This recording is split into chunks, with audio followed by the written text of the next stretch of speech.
I think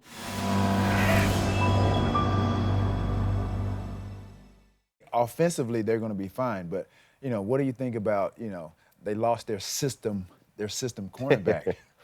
I didn't think they were going to keep him. By the way, I just said so it from for the the start. for the radio audience, you used air quotes. He for did. The system He went air quarterback. quotes. Yeah. I didn't think they were going. You always want the good players on your team, but that defense. And when Josh first, when the market first started, I didn't think they were going to give him top dollar. And reason why that defense is not built around its corners. There are some systems like Denver.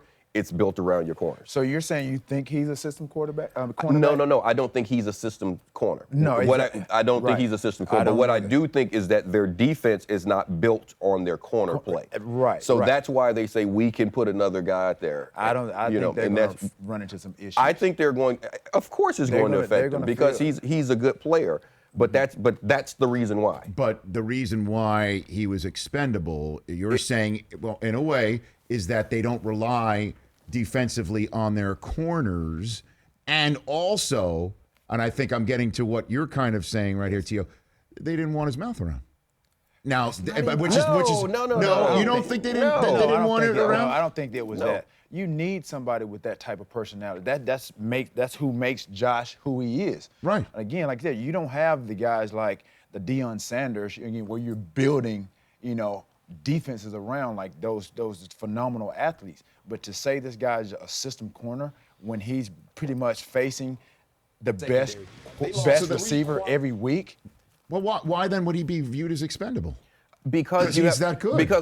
He's that good, but you can only put so much money into a unit. So now you have to look at how much money do you want to put into that? Do you want to pay him the $15 million a year when you know that their defense is built off of their front four and their linebackers? That's how it is. They play a trap system outside, and when you have your corners playing in a zone system like that, in a two deep system, the way they are structured is for it to be their front seven, and the guys on the back end, they're playing a shell, or a two deep shell. Mm-hmm. They feel like you can get away with not having a top five corner. Well, that's what they're thinking, because everything is built on the inside of their field. I don't like when the GMs and they come out and say that after a guy's played so well for you all year.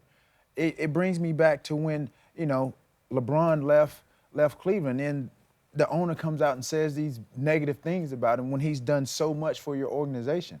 I mean, for a guy like Josh, dude, he's deserving of a big payday, and to try to kind of muddle up the negotiations by calling him a system cornerback. Yeah. Well, the part of it that I hate when it happens with a player, Josh Norman is one of your guys. He's a small school guy that was drafted later from the state, by the way, that you developed.